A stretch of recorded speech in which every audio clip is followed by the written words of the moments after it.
I'm Sean Carney, the president of 40 Days for Life.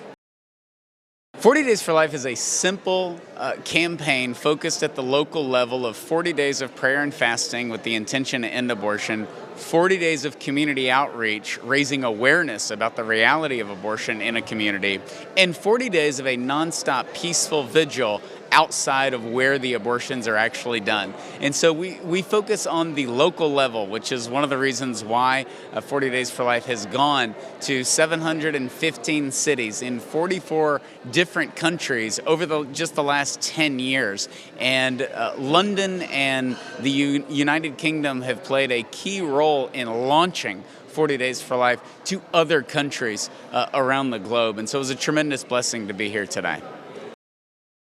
By the grace of God, 40 Days for Life has spread to 44 countries around the world, and many of those leaders are being persecuted. They're trying to recruit volunteers. They're trying to save more babies, and so we believe it's important that everybody get together. I've met many of the 40 Days for Life leaders, but I haven't met all of them, and they have certainly not met each other. And so this was a tremendous blessing to bring so many different countries together today in London to learn, to network, and to improve their campaigns so that they can go home and save more lives from abortion and close more abortion facilities. I think that the progress that's being made here in the United Kingdom and around the globe is really inspiring. One of the things that struck me was from Isabel, who's the Birmingham leader. And she talked about a mom going in and she thought that she turned around and chose life, and then later she found out that the lady did go in and have an abortion, and then she discovered that no, she didn't. And she talked about the psychological battle of wondering if you're having an impact, and everybody can relate to that. And we have seen 13,305 babies saved from abortion, and we have to trust that when we go out there, God will use our simple and peaceful witness to speak to the beauty of the human person, and to the mom who didn't grow up wanting an abortion.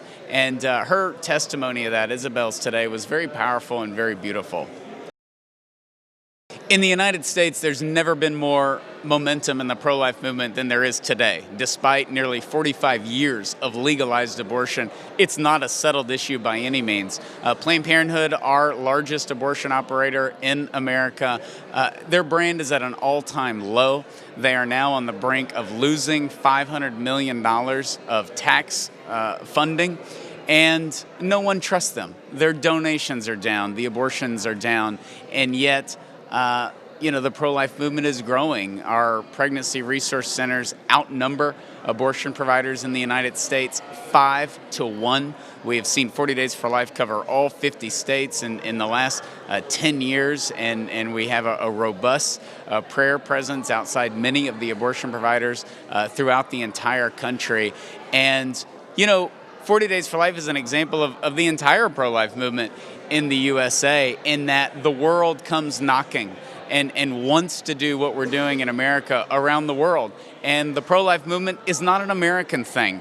It's a humanity thing. It's the most basic thing we can do for our neighbor, is to give them help and give them alternatives when they're considering an abortion. And so that's why it's gone to 44 countries, and we've seen it thrive in the United Kingdom, in Australia, in Croatia, in Romania. We've had 40 Days for Life in Hong Kong and in Moscow, Russia. And that's because it focuses on the local level. And I do think that it is a trend that is going in to other countries. And we certainly see that to some level here in the United Kingdom, but certainly in Colombia and Croatia, where there has been real momentum of lives saved and abortion facilities going out of business. Just here in London, there have been 2 abortion facilities that have closed down following 40 Days for Life campaigns. And so while America is really thriving, the rest of the world is too. And it may be slower in other parts of the world, but it is definitely a trend that is bad for the abortion industry. Every pro-life person needs to know the basic, fundamental, scientific, and philosophical points of why abortion is wrong. You can be an atheist and not want a baby to die. intentionally. And so I think that the scientific arguments, the intellectual arguments, we know when life begins. It begins at conception. There is a unique, newly formed person that has all the DNA to be everything that they're going to be for their entire life. That's why it's such a miracle when a new baby comes into the world after a conception, when life is first formed. And so to defend abortion and advocate abortion is one of the most anti-science positions you can really have. It's anti-intellectual, and it is all based on rhetoric and feeling. It is never based on data. And we know after decades of legalized abortion, 50 years now in the United Kingdom, 45 years in the United States, we know through technology and through scientific data, the reality of life in the womb, human life in the womb. And we also know the damaging impact that abortion has on the women, and we certainly know what it has on the abortion facility workers. And so using those points to speak to the heart is the starting point, particularly in our secular world, because science is always chasing the truth. It's always chasing faith. And I think having that balance is easy when talking about abortion, because everything points to human life. One of the gifts that England gave the United States is many of the freedoms, is the ability to vote and voice your opinion. And, we have a constitution, and in the United States we have the freedom of speech, and we can go out and we can peacefully pray. You can peacefully pray here in the United Kingdom, and we use those rights.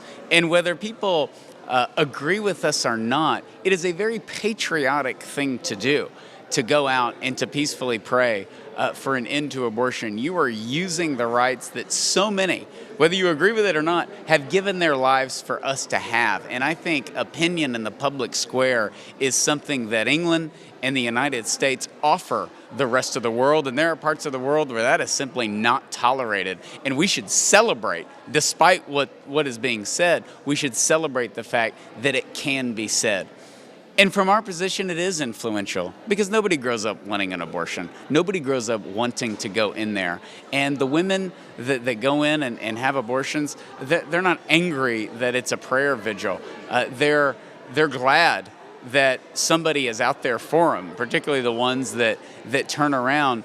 And for the ones that don't want anybody out there, they don't want to see a prayer vigil when they go in, for an abortion, they at least have that chance to see the public witness after they do have the abortion, because there's no follow-up appointment with the abortion industry.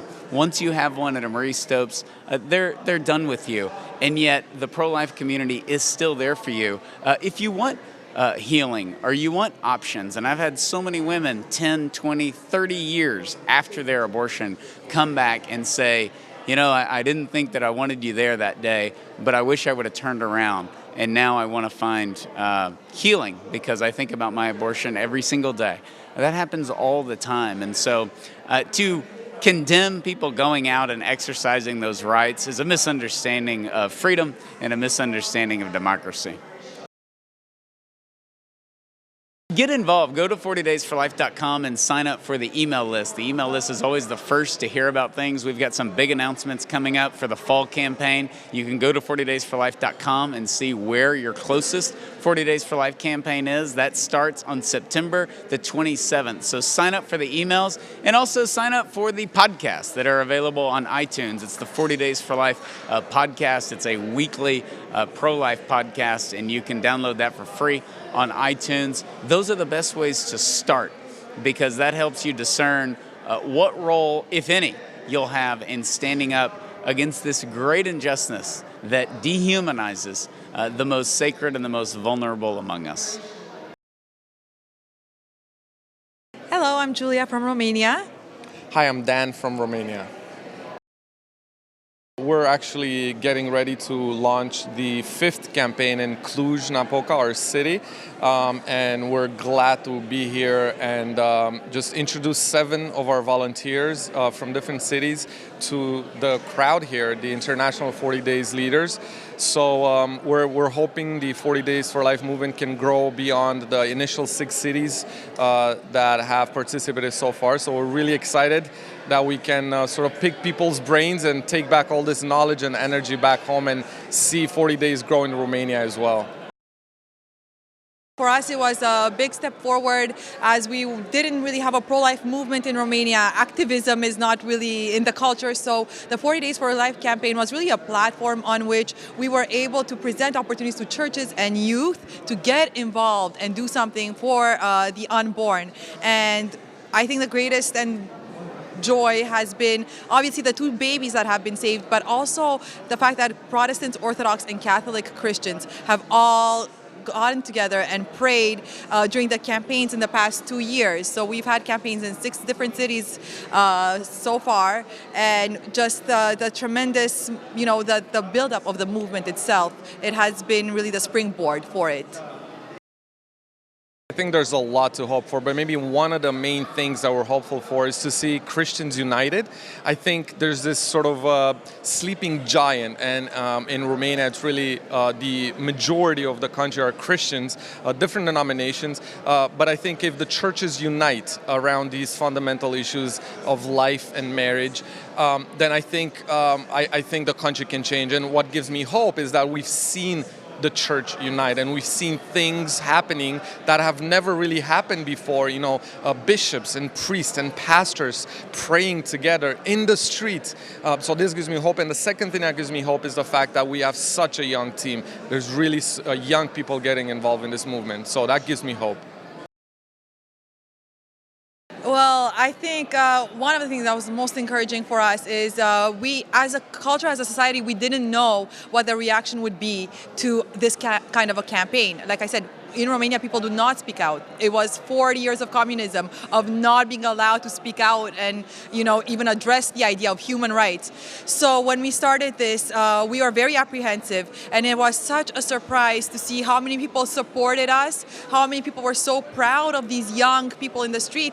And it was amazing that even the director of the hospital where we were praying at, he came out and said, "I admire your movement. I admire what you did for the past 40 days. It was civilized, it was peaceful, and it was youthful." So when you get the director of the clinic where you're praying at to say, "Wow, look what you're doing," I think it's a good sign. So for us, that was probably one of the greatest encouragements we got, and it was really an opportunity to show our country that the pro-life movement is something that wants the best for the country. We are there to fight. We're fighting for the rights. We're fighting for the good of our society. We're not there to, condemn. We're not there to judge. We're not there to create division. So I think having the director of this clinic testify to this, that you guys are doing an admirable job, I think it shows the power of this campaign, the power of this movement, the power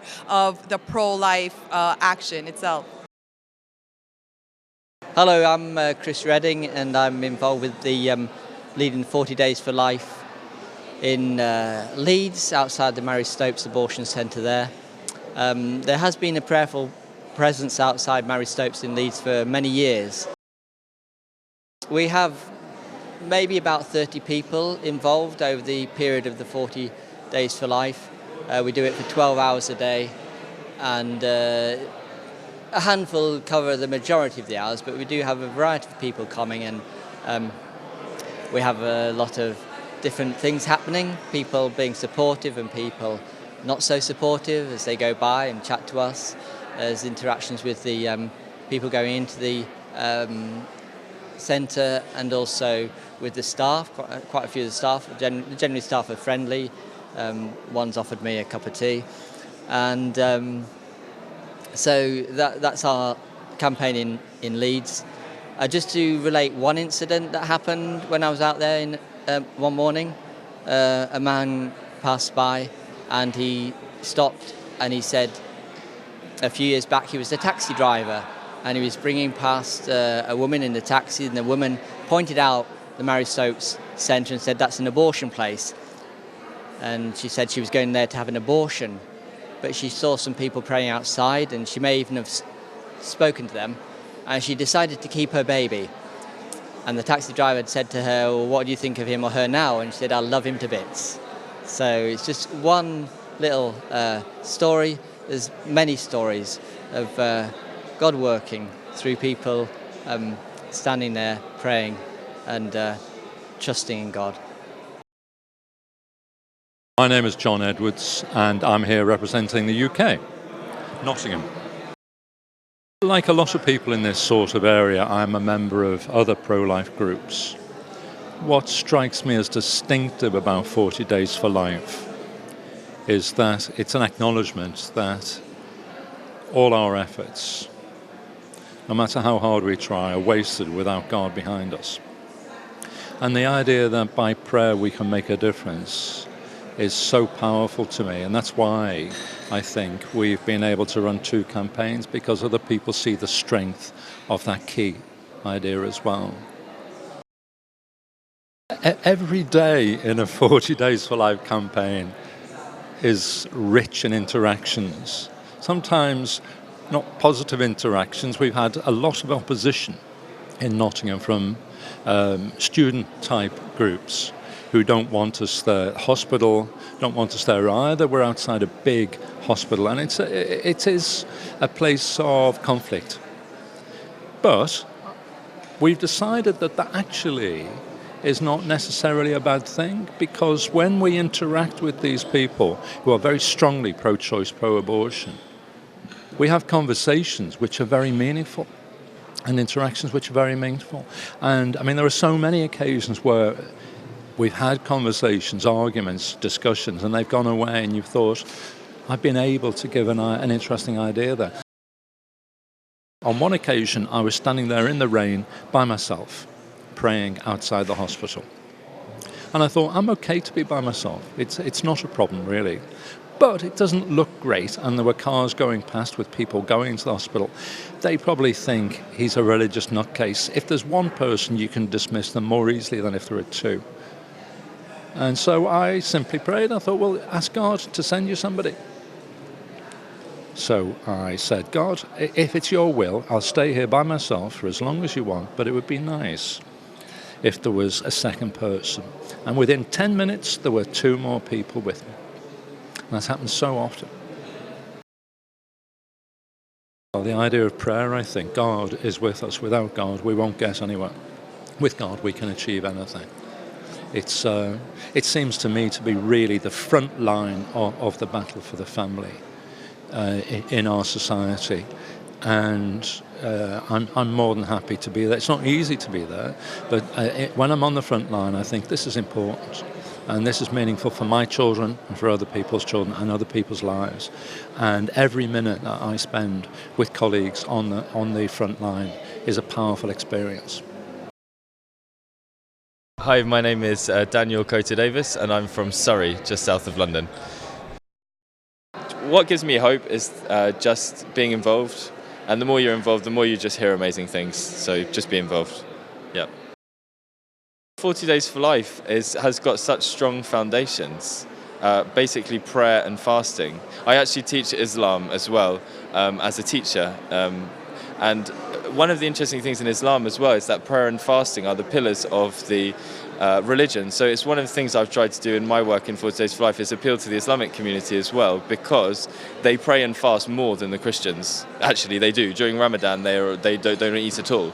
So if we could mobilize the Islamic community to get involved in this movement, I think we would see a lot of fruits and a lot more lives being saved from abortion. What's just happened recently in our country is that the British Medical Association has basically said that abortion should be decriminalised up until term, which is obviously what we've seen in other countries like Canada, which is where I'm from actually as well. And so that's quite dire actually, and That's the stark reality of the situation in this country. But as I would say again, and I would appeal to my favourite book, The Lord of the Rings, the hobbits were very small, but they still tried, and they were able to defeat evil. But they just had to go very gently along their way. So there's lots you can do on a very small and practical level in your local community. That's the best way to do it. We managed to get some people to come and pray at the abortion clinic. So that was a great victory. But the most amazing thing is that somebody came at the end of the Mass and came up to us and they said, I was going for an abortion in London, and I met a nun and a few people praying outside the abortion clinic. This is in my little parish, like where nothing happens, kind of. And she said, and I didn't have an abortion. And then she said, here are my children. This is the child who wasn't aborted. And she said, lots of things happened to me before I was going to have the abortion. Like, for example, I was having a dream where my child was calling to me from the womb saying, I am alive. I am alive. And all these things happened, and she still was going for the abortion. She went into the abortion clinic and she was about to take the pill, and then the nurse who was coming to treat her came in and for some reason said to her, you're not supposed to be in here, which is a very strange message. And it was just because these people were praying outside. She just decided that she was just going to get out of the abortion clinic. And the most amazing thing is this woman was used by God in the end to come and speak to a large crowd of people and to share her message. But all that started that was actually just two people going in their parish and just doing a table. Feels a bit awkward, but if you put a little table at the back of your parish and ask people in your community, would you come and play at the abortion clinic, I guarantee you miracles will happen, because miracles start with two people who pray for something to happen. Hi, my name is Kelechi Anyarara. I'm a 40 Days for Life leader in Abuja, Nigeria. I got involved in 40 Days for Life after I volunteered in London, in Milton Keynes, for 40 Days for Life in front of BPAS. And in 2012, I traveled to Abuja, where I started this effort. I first of all spoke in a Catholic church about pro-life and 40 Days for Life. And after my speech, a young woman in the church was pregnant and she was considering abortion. And guess what? She came to me afterwards, talked about her situation, and her baby was saved. That was the first baby we saved in December 2012. The baby is, of course, about 5 years now, and we have been able to save more than 35 babies through this effort. What actually gives me hope about this 40 Days for Life is prayer, that when people pray together and work together for the same mission, that they can achieve that which they want to achieve. In Nigeria, there are no statistics actually about abortion. It's different from developed countries like in England, where people can say that abortions maybe on a day, maybe abortions that happened in a day was about 500, just like someone talked about it in the dinner yesterday. But in Nigeria, it just happens, and you can't really say this is a statistics because it's illegal. No one keeps the records. And that's what I think that it is actually a big problem in Nigeria. And also, the challenge we are having is getting people to be involved in this work, because when you ask people to come out with you and volunteer, they don't really understand why they would stand in the sun from morning to evening, and then they have nothing, just go back home like that. Then they ask you to pay them. You tell them you're an NGO, because we're a registered pro-life organization called Save the Unborn Babies Pro-Life Initiative. But what we do is we use 40 Days for Life as our project. So we get involved in 40 Days for Life, praying with people all over the world at the same time, and also working for an end to abortion. But these volunteers, you call them, they come out, and then they ask you for transport money to go home, or what is it in it for them. The next thing, the numbers begin to depreciate. They won't turn up again. And before you know it, they start saying things about you, getting money from white men and not giving them, taking their pictures and sending to America, to 40 Days for Life in America, in England. And another campaign, if you ever get some people to come out, they begin to hide their faces when you want to take pictures. And then you're wondering what's happening here. But some people are actually, very Christians and Catholics, that they want to come out, but they come out maybe a few hours. So after Mass, on Saturdays mainly, I get all these people, come out, let's go and volunteer. We go out, we do some stuff like talking to people, giving out flyers, and after 2 hours they have to go to their work or go to places. So what I majorly do is I try as much as possible to reach out to people, like doing school outreach, visiting secondary schools, targeting young people, young minds, so that they do not make mistakes. Because the Bible says you have to train a child in the right way to go, so that they do not go into the wrong way. And if you train a child properly, it will be very hard for the child to depart from that way. So we go to schools. Thank God we have a permission from Education Board to go to schools in Abuja. So when we visit the schools, we show them videos of abortion, what abortion is actually about. And when we show them this video, they do not want to be involved in this. These are just ways where you can how you can use to reach out to people, especially people showing them what actually happens to their bodies when they are laying on the bed in the abortion room. They do not want that to happen to their body. Because they do not want that to happen to their body, they would not want to get pregnant. And also we give out flyers. Flyers are very, very useful instruments. So many babies have been saved only through flyers. Someone called us, not even someone, various people have called us because they got flyers about us and they were pregnant considering abortion. So when they read about the flyers, the pro-life information, at the back of the flyer you have the different stages of the unborn child, they knew he was actually a human being. They called us with our numbers on the flyers, and then we supported them with the antenatal process, postnatal, and everything. And thank God they give birth to their babies. So this is what we do. But there are other challenges there, like people supporting these women to have very good source of income, which is a major challenge, helping them to find how they can be empowered. So we still try to maybe affiliate ourselves with homes that are already developed to help them do that. Then we have hope that very soon, by God's grace, we'll be able to have a pregnancy center where we can be able to support these people, and then we can be able to have a skill empowerment center too. But now what we are focusing on is enlightening people. My name is Janet Thomas, and I lead the 40 Days for Life in Cardiff. It's different from many places where you can see the abortion clinic separately. Our abortion facility is actually in a office block, and there are lots of other businesses there as solicitors, an employment agency and so on. And so we don't know who's going in and who's actually going for the clinic itself. And also, we have we had anyway, a very vociferous and aggressive opposition who were there nearly all the time that we were there. And they have complained about us to the police, told lies really, saying that we were harassing women, screaming at them and saying nasty things to them and so on. And we, in the end, decided that what we would do would be just to concentrate on the praying. And we would leave any effect we had to the Lord. And we would just say our prayers. That didn't stop them carrying on telling the lies about us. But it actually rebounded against them because they complained to the police. And the local police inspector actually came down and investigated for himself, because he came and told us, this was last year, 2016, he told us.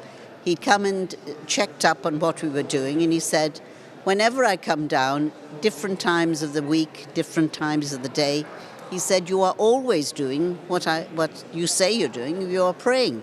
And he said, I noticed some of your members even are kneeling on the pavement. He was most impressed by that.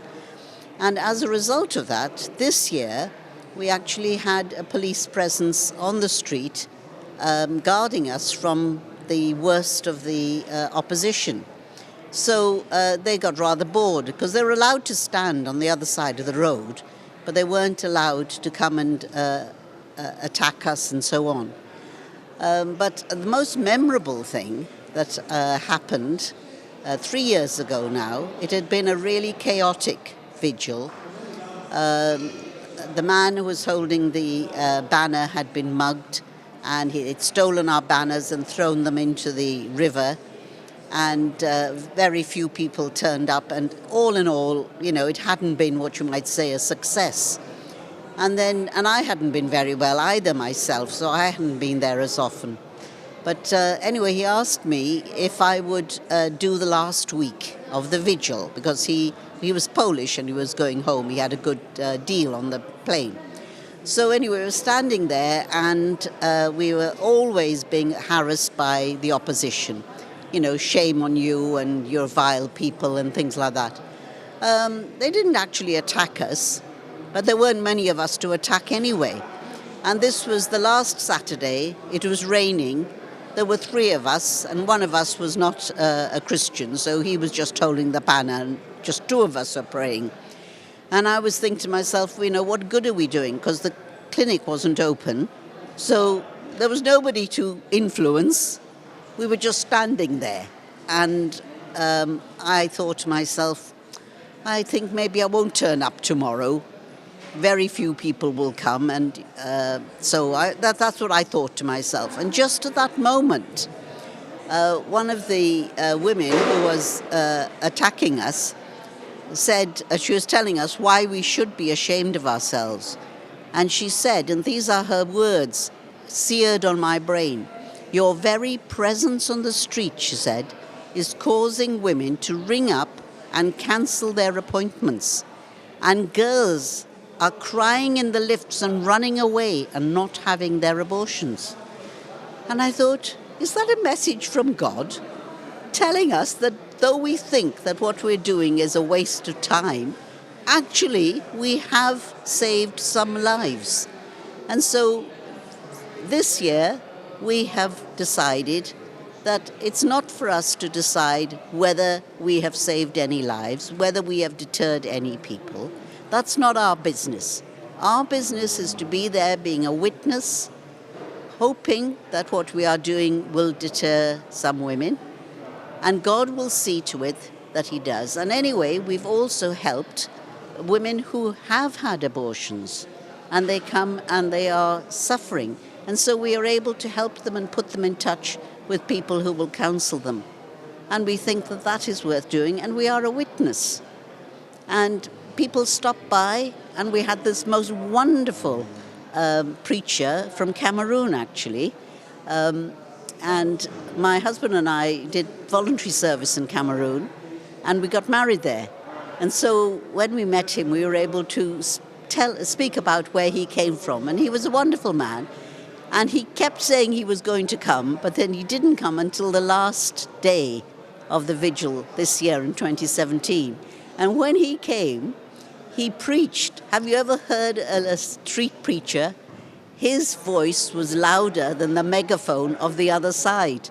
And he preached to them about a pro-life. He sang, "How Great Thou Art." He was wonderful. And just for once, there were more of us than them.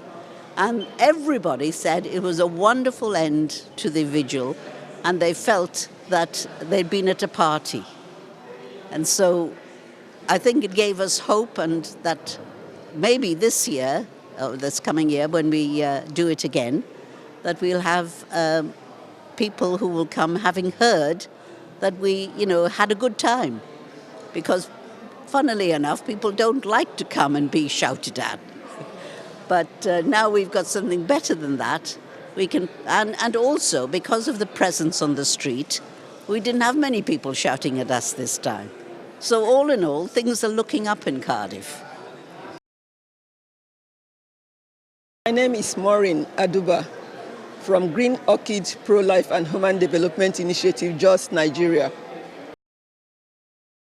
40 Days for Life campaign in Jos, Nigeria. It's actually located in the University of Jos campus, where we have students who normally concentrate on the hostels where the students are living, because we found out that a lot of students are just committing abortion, especially the girls. They're all sleeping together and not practicing chastity and things like that. And we felt that this campaign for 40 Days for Life is good. If you can go talk to them, tell them what it means to commit abortion, that abortion is killing, that abortion is murder, and it's a very wrong thing to do.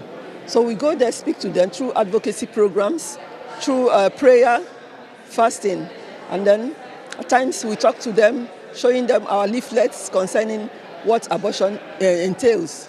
And we end up finding that some of these students, they change their minds, have their babies, those who have made the mistakes. And we also speak against contraception, showing them the evil of contraception, what it can do to them later in life when they want children. And moreover, we use the spiritual aspect, telling them that if you're pregnant, once you've made that mistake, that is not a crime. It's a crime in that you have disobeyed God, but it's not a crime to commit double murder, double sin by killing another child. You have already committed fornication or adultery, and yet you want to commit murder, which is a very wrong thing to do. So we try to pray, speak to them, counsel them, and then we get the good results of what actually we want. And we have seen that we have been able to save a lot of lives from the students in the university. You know, we find them, okay, but we have these challenges of, if I keep my baby, my parents will not pay my school fees anymore, this. We say, don't worry, when we get there, God will solve the problem. And in most cases, parents who have said, they must go and do abortion, they must choose between their education and abortion, end up, when they see the child born after our help, they now accept the student and accept the child that comes with the student. And they live on their life and continue with their studies, end up graduating and living a normal life, turning their back to the evil days of the student relationship on the campus. So that's what we do in the campaign, especially 40 Days for Life campaign. And it's becoming very, very popular now. People already now know us in the campus and in their environs and in the community. We also go out to the community, talking to parents in the marketplaces, showing them the evils of abortion so that they can talk to their younger children not to fall into that kind of sin again. This particular client we had, this girl, she was her first year in the university. As soon as she entered, she befriended a fellow student who is a final year student. She got pregnant. She didn't know what to do. Her roommate had to look for us because we had our campaign during that period, spoke to us. Then I went personally to meet the student. And she started crying and telling me, I have to lose my studies because my parents don't approve of this kind of thing. So I said, okay, let's see, let's pray. Immediately we prayed, and then I said, give me the phone number of your mom. Then I called the mom, spoke to her. The mother broke down on phone.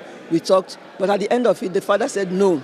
She should choose between having abortion, she must have abortion and then continue, or she will stop her education, and then if she chooses to keep the child. So we persuaded the student. After some days of prayers, she now agreed to keep the child and followed us. We had to rent a small room for her to be able to stay because the parents now washed off their hands from the student. And then we continued with prayers, and then she accepted, and then no more problems for her, no more feeling bad about it. She now said, maybe I've made my mistake, but this is what God wants me to do. And now she delivered her baby. As a matter of fact, that child is 2 years plus right now as a result of our campaign, 40 Days for Life campaign. And now the parents, through prayers, have accepted this their grandchild. So she's back to the university. She's now in her 3rd year, and everything is perfect for now. What gives me hope is that because, it's not easy in our own country to go out and talk to people. But the hope I have is that when you come in first, it's as if everybody's against you. But by the time we enter the 2nd, 3rd day, and with our flyers and talking to people, you see people now thinking, these people, they are making sense. You see people coming to listen to you. They want to participate. In fact, we ended up having some of those who criticized us coming to join and being volunteers in 40 Days for Life. They now collaborate with us. So we find out that we have to continue with this campaign because the more we talk to people, the more we make people to understand what we are doing.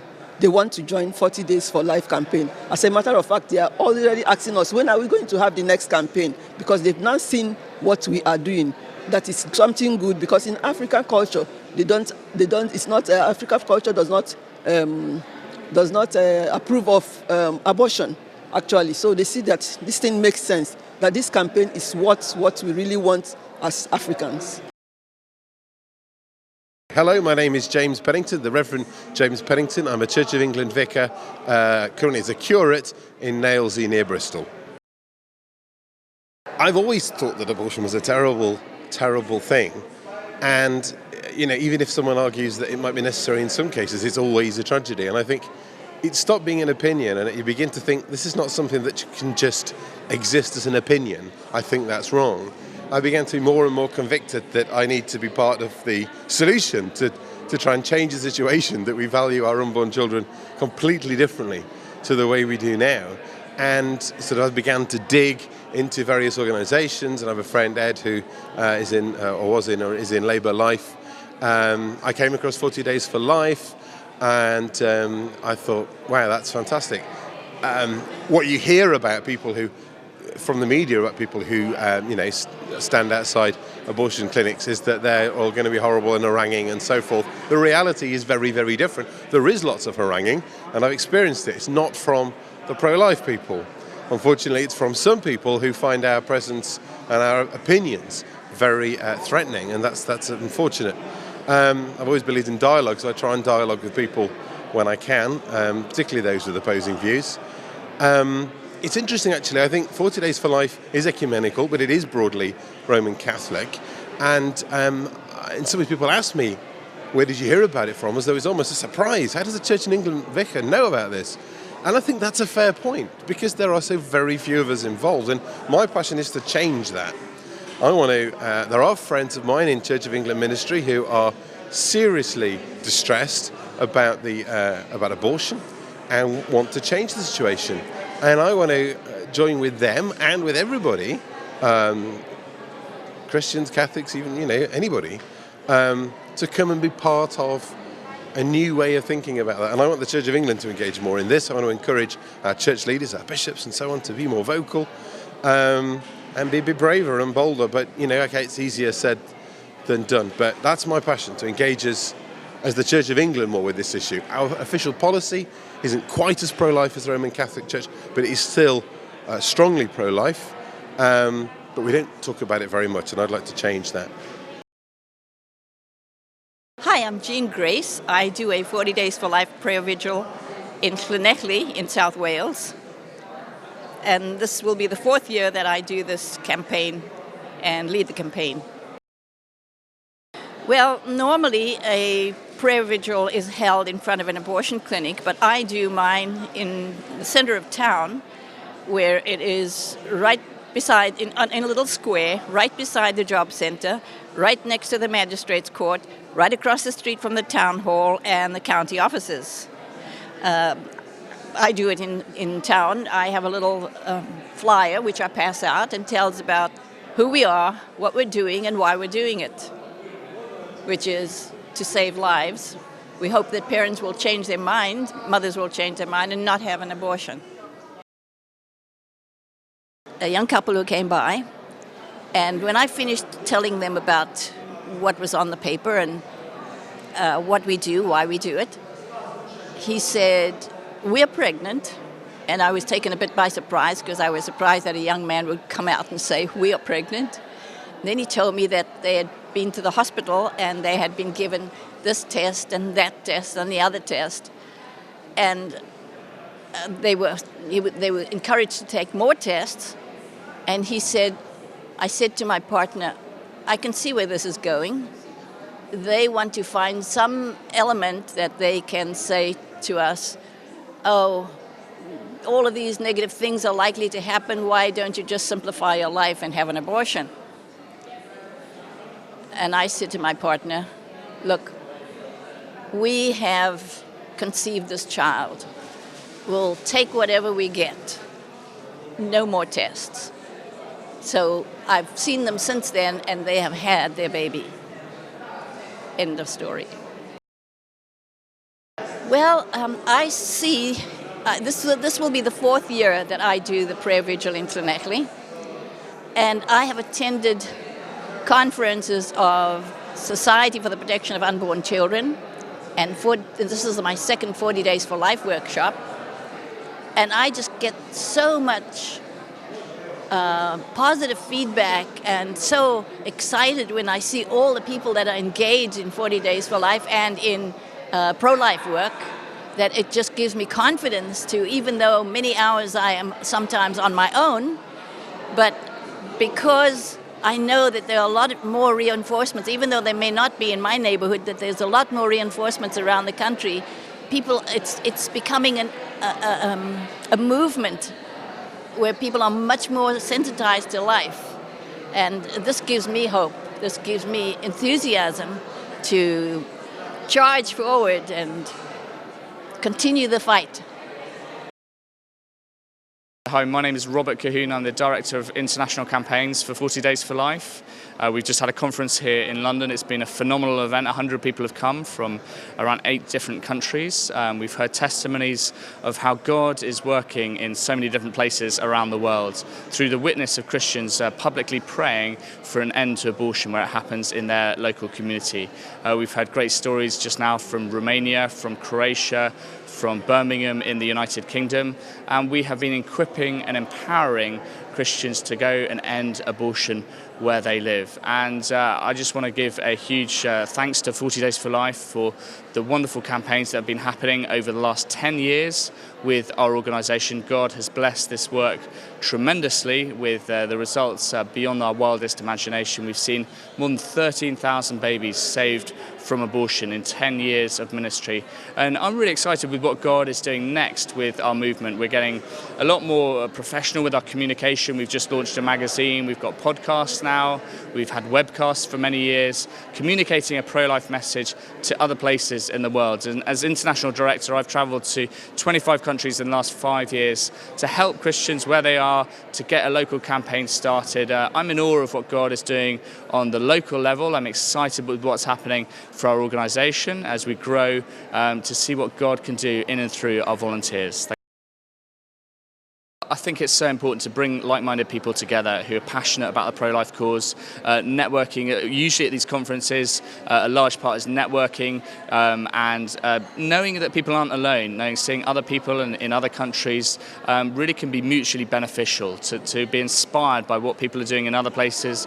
And often people will replicate what they've seen in other countries. I was in Canada, I witnessed 40 Days for Life for the first time. I felt that God was calling me to start this initiative in the United Kingdom. So international, bringing people together, there's a sense of unity in our movement, there's a great sense of solidarity, passion and purpose, and I think that really helps the pro-life movement grow for the future as we spread by example our witness. Well, certainly at the moment things are frustrating for pro-lifers. We've had 50 years of abortion, nearly 9 million abortions. We have a potential of buffer zones with a Labour government. We've also seen trackbacks with the British Medical Association voting to decriminalise abortion, and also setbacks for Northern Ireland women having NHS-free abortions on the mainland as well. So having said that, I believe that God is working powerfully through many of the local people working in this field who are organising prayer vigils where they live. And I believe that we now have 1 in 7 people in this country who have originally come from another country, who are an immigrant, and many of those people are pro-life. There is a silent majority that is out there. And actually hearing today about Northern Ireland, where abortion is almost completely illegal, that's still part of the United Kingdom. And knowing that God can work amazing miracles through many people's witness, I believe that we can see great changes for the future. I've heard in the United States how so many incredible changes have happened there in the United States. We can replicate those kind of changes in our country. We need a huge change of culture, a culture of family, culture of life to develop first and foremost. But through our witness, we can change people one person at a time. Well, I've heard many stories where some of the abortionists have walked out and talked to us when we were in Bedford Square. They said, your prayers are obviously working because the girls aren't keeping their appointments. The abortion centre where we prayed for 3,000 hours in London closed its doors. We had a prayer vigil inside the building the day after it's closed. Our headquarters in Bryan College Station, Texas. The building is a former abortion centre as well. These are all examples of how God has used use the actions of some individuals to bring profound change in society. And to be honest, the abortion industry in the United States have it all to lose. Things have never been as bad as they are for Planned Parenthood. Their brand has never been at a worse state. They're beginning to lose their taxpayer funding. Roe versus Wade being overturned will be the big linchpin moment when really things begin to change, at which point they'll be on retreat very, very quickly. And I think when we see those kind of things happen, it can be little stories on the local level. I've met women, I've met the babies that have been saved from abortion who are scheduled seconds away, scheduled from being aborted. One woman changed her mind in Ealing in West London. She was holding the abortion pill in her hand, and she eventually decided not to go ahead with the abortion. Misdiagnosed her blood results. She didn't go ahead with it. I met her 2-year-old baby. So God can work these miracles every single day in this country. Well, prayer is really, really powerful, and the whole point of our campaign is to turn to God so that He can change the world in and through our witness. So our campaign is prayer and community organising. I believe that's so effective for the pro-life movement because but we can do something simple. God's not calling us to do something complicated or something beyond our abilities. That if we do the simple thing that God is calling us to, and if we respond wholeheartedly to His call, then He can work many, many miracles through our witness. That if you look throughout salvation history, throughout Scripture, God used certain individuals to bring profound change, to bring miracles. You look at Moses, you look at Elijah, look at these incredible individuals throughout history who God has done incredible things. And that's no reason why He can't do that for the pro-life movement as well. And knowing prayer, we're opening our hearts to minds to God.